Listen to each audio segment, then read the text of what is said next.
Hey everybody, this is Brandon here again to talk about another modified PS3. This is commissioned for Reddit user ShareBear and some numbers. We'll just keep that private.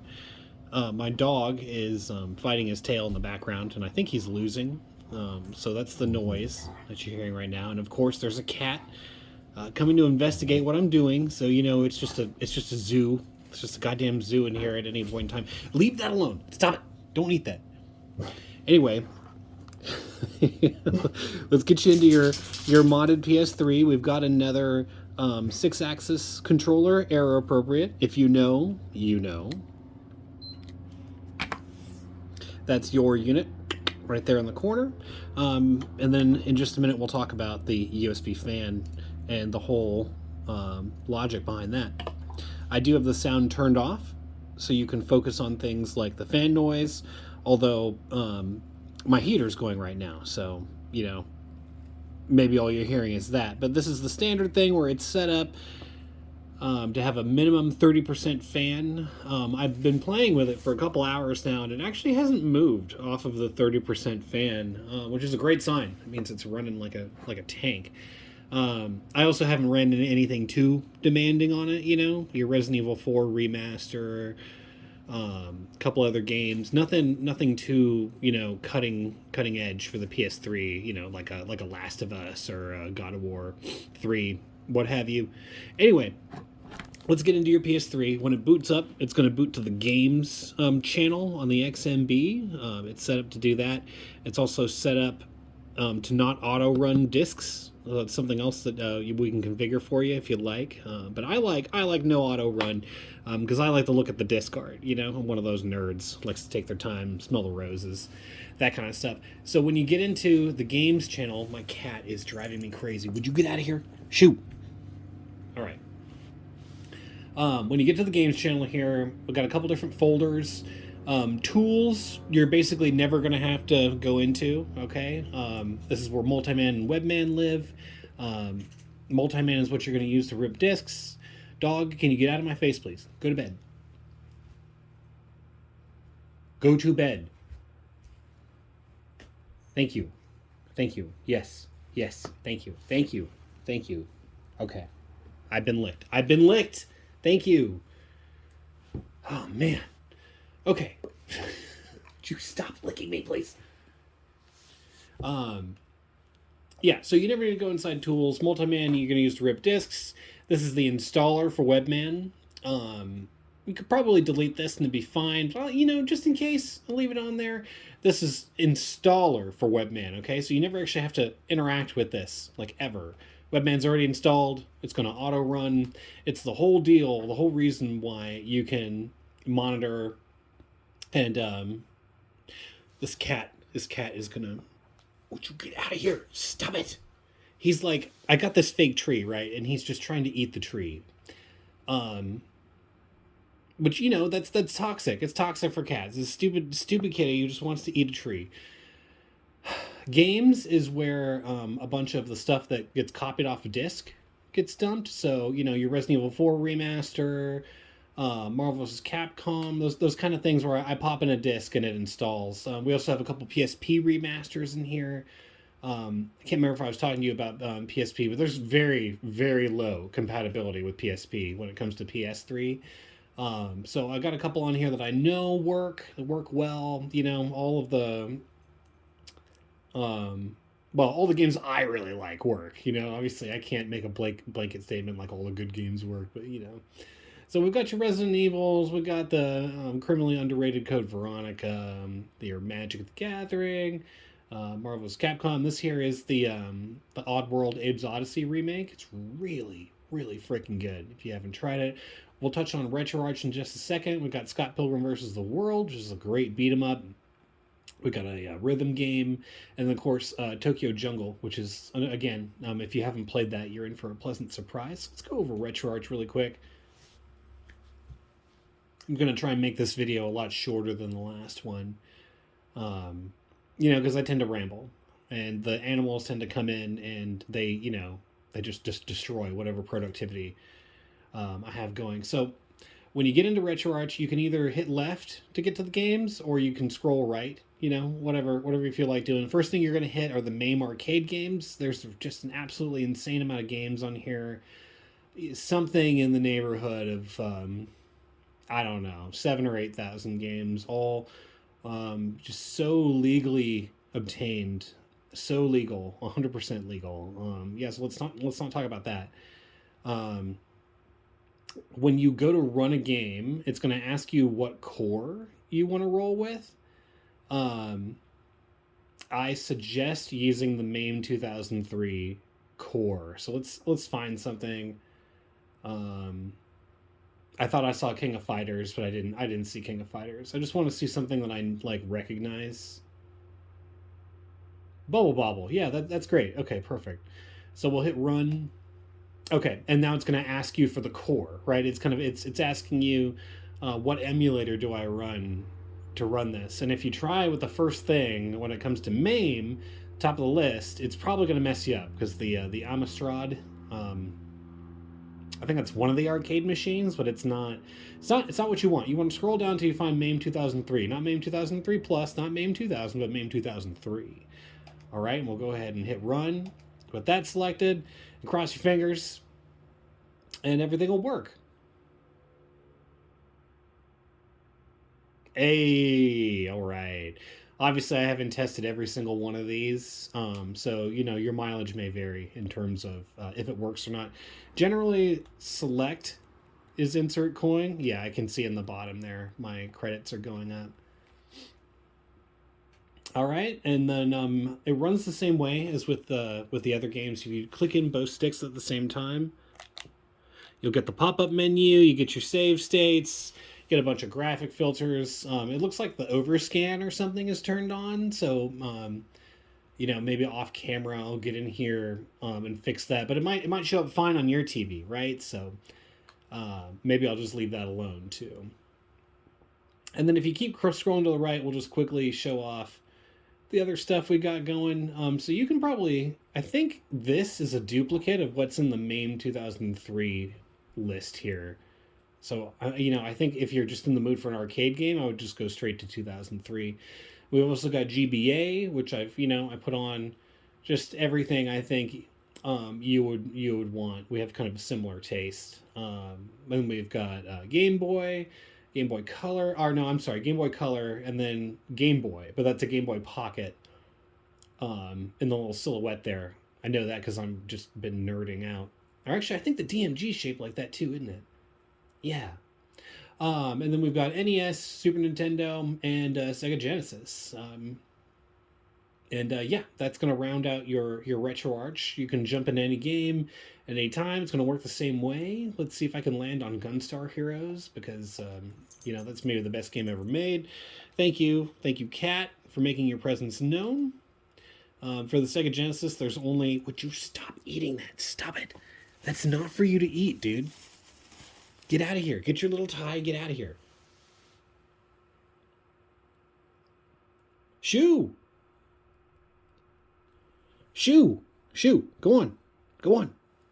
Oh my God. All right. I know. It's just so difficult. So anyway, there you go. I click both sticks.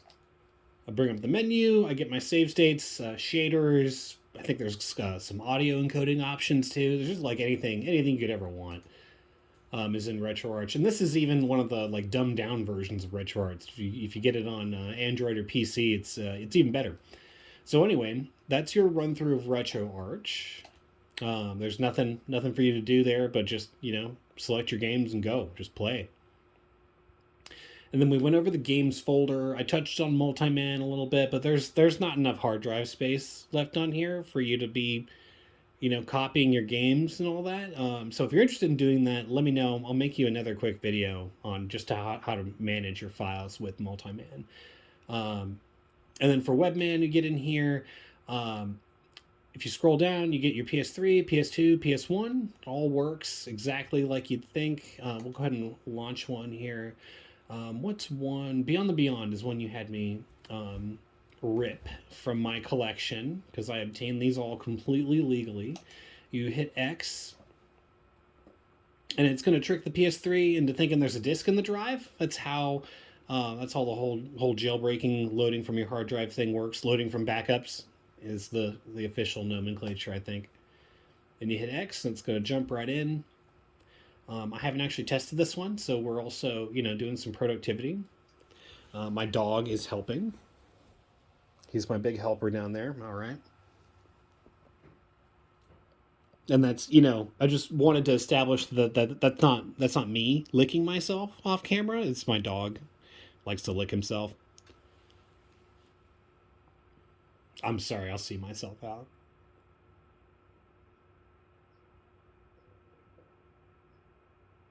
Okay, game seems to be working. It actually looks this one looks pretty cool.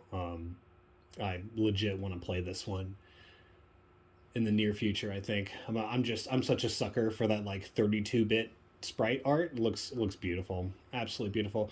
If you hit your circle button, sorry, your PlayStation button, you're going to get into the menu here. In other settings, you can set the screen from 4:3 to widescreen. I think there's also an option for off. No. If you go into the system settings, you can turn off both of these, and that just means there's no upscaling whatsoever. I don't know why you wouldn't want upscaling. I guess maybe if you plug it into a CRT, maybe you don't want the upscaling. But smoothing is also set to be on at all times. That's the PS3's anti-aliasing, part of the upscaler. Also, in my mind, always a good thing. I had a buddy of mine named Mike who didn't care for the smoothing, but he played a lot of 2D games, like almost exclusively. So I don't know, maybe play with it, see what kind you like. And then also from here, you're gonna do things like switch your discs and all that good stuff, and reassign controllers. What else can you do from here? I think that's it. I'll go ahead and exit out of the PS1 game, and then we'll go ahead and try a random PS2 game as well. And PS3, I've already checked all those out.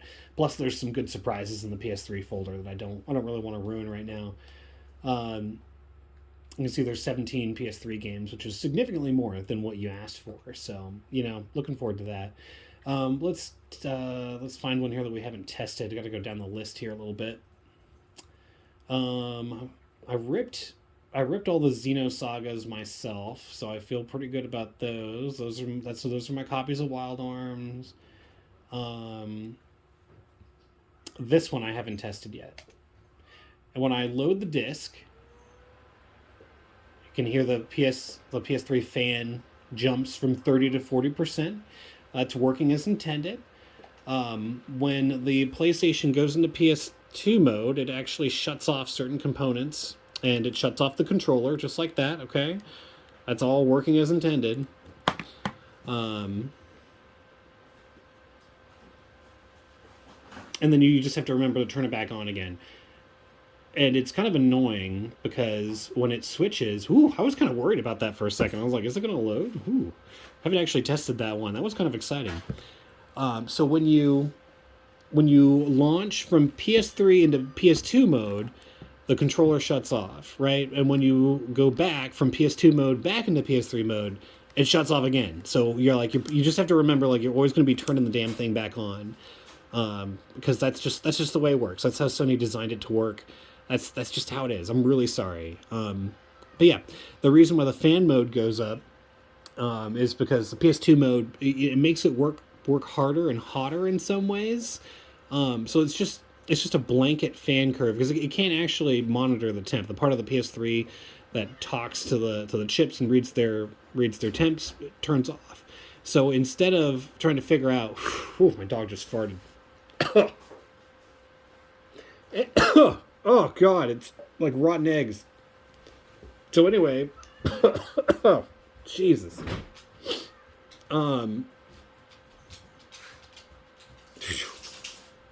Anyway, the PS3 can't sense the temperature, so it just sets a blanket fan curve, and we go with 40% because that's more than what you need, especially with a delidded monster like this. So your PS3 runs well. It runs well no matter what. Yeah, it's a little bit louder. It's fine. Turn up the volume. You're going to be fine. What's important is that the PS3 is happy. It's happy and it's healthy. And if I go into the menu, it's going to do, you know, I got the same options here. The same smoothing option presents itself. And yeah, seems like this is working. That's great. That's great. Sometimes it does take a little while for it to appear to load on my setup in particular. Oh, and also remember, it's a Japanese game, right? So circle is your confirm, not X. That happens to me all the time. It takes a little while for it to appear on my setup because I actually have this going into an M gaming cable to upscale the PS3's 720p signal up to 1080 and also apply another round of anti-aliasing. Because I want that super, you know, super sharp upscaled image. So the point is, you know, it takes the PS3 a moment to switch resolutions, and then it takes another moment for my upscaler to pick up on that and compensate. So occasionally on my setup, it might look like it's loading pretty slow, but in reality, it's a little bit quicker than that. Okay, so we've hit Webman Games, we hit RetroArch. Let's just hit how to monitor the fan setting really quick, and then you're off to the races, dude. This thing's good to go. Again, I went from PS2 to PS3, so it shut off because why not? Why wouldn't it do that? So I love this theme. Okay, this is the best theme ever with its little Metal Gear Solid icons, but I loaded a bunch on here because I don't assume everybody likes the stuff I do. Although I think you do, so I think we're probably fine. Now my dog is attacking his own shadow. That's what's going on. So we go to themes, and then theme settings, and then here's a bunch here for you to play with. You can also load your own onto it. I'm happy to show you. You just pop them on a USB with a certain folder structure, and you can load them on here, no problem. Okay. Last thing, let's talk about your temperature stuff. You're going to go into Webman Games, Webman Setup, and then PS3 Webman Setup.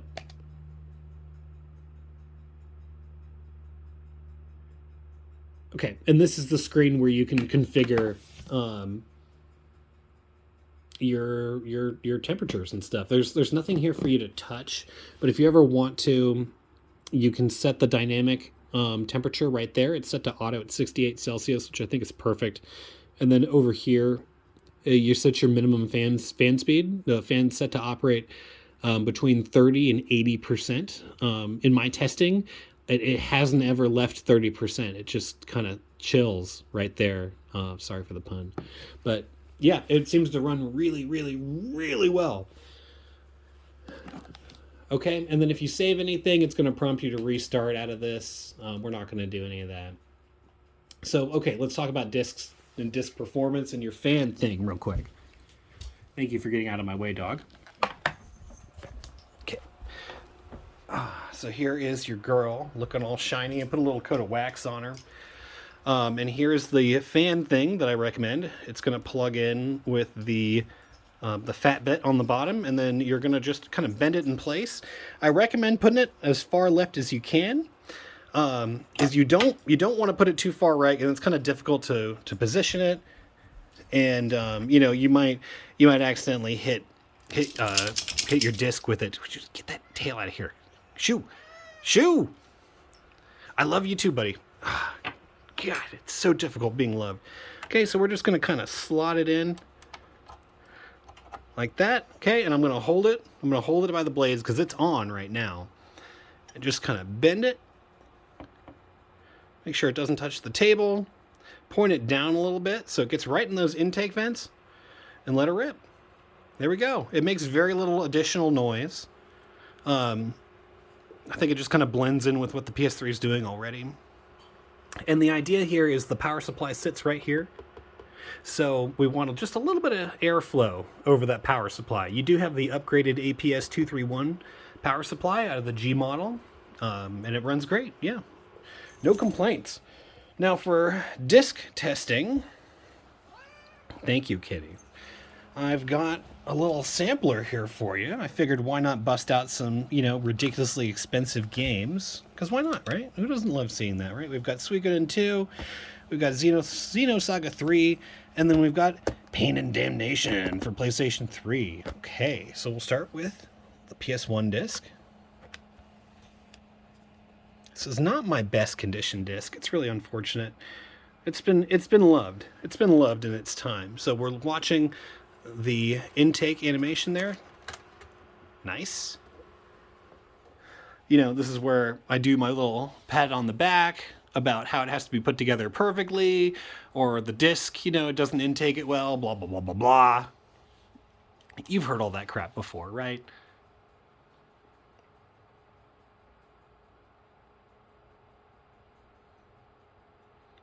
There we go. That's the screen we like to see.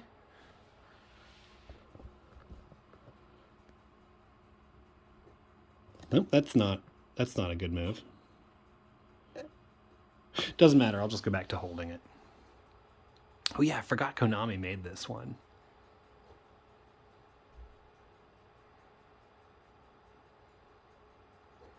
All right, and then for PS1, it does not turn off the controller, because that makes sense. And I've already configured the digital memory cards on here for you as well. The PS2 card is in slot 1, because I figure you'll be playing that more often. And then the PS1 slot is in slot 2. Okay, so 2's in 1, and 1's in 2. Got it? Good.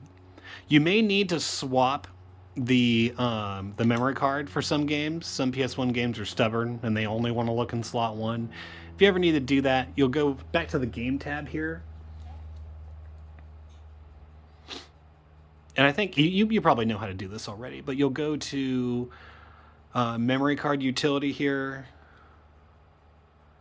and you'll click on the PS1 memory card with triangle, and you'll go assign slot 1, just in case you need to do that. It's kind of annoying, but this setup works for most games, in my opinion. All right, now let's test out a PS2 disc.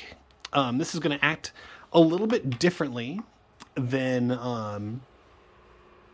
how the digital PS2 discs behave, with the fan specifically, because the fan will ramp up when you launch the PS2 disc when it's digital, and the physical disc will not ramp up the fan until after you're in Ps2 mode. Okay, so slight difference, but pretty much the same operation. Come on, don't fight me. Get out of here. Beautiful.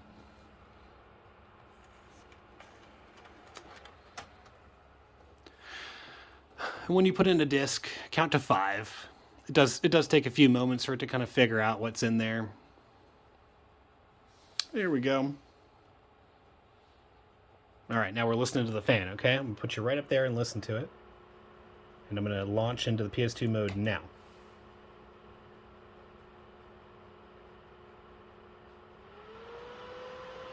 See the difference? How when I loaded it in the menu, it piped up, and then I had to wait until I was basically in-game.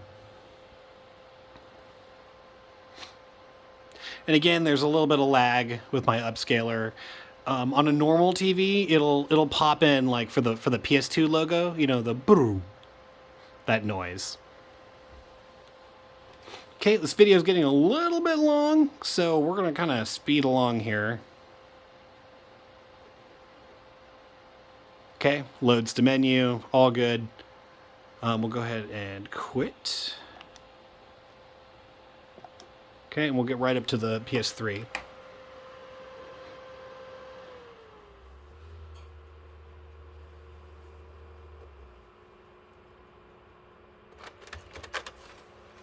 See, that's nice and smooth, no hang up or any nonsense like that. And you may be asking yourself, Brandon, why did you whip out 2 JRPGs and then this, like a Doom clone or something, right? Well, this is the most expensive PS3 game at the moment. It's I don't know, it's kind of ridiculous. It's in that like $600 to $700 range or something, like complete. Kind of silly if you ask me. Like I say, it's a fun game, but it's not that good. And I forgot to mention, this little guy will turn off and on with your console, so you can just plop them right there. Maybe run your controller charge cords first, because you know it's not. I mean, it's not going to hurt you or anything, but it's it's unpleasant to brush up against it if you're not expecting it. And of course I have to turn the controller back on. And there you go. All right, I think you'll take me at my word that the disk drive works at this point. But yeah, this is ready to go, brother. There's like 2 gigs of space left, which is not super optimal. But I think you'll get by because you're primarily using this to play old stuff, right? So yeah. I hope you enjoy. It's a fantastic machine. Sorry, my cat is making himself known. And yeah, man. This is ready to go. My cat even approves. Just wanted to show you the fan turning off.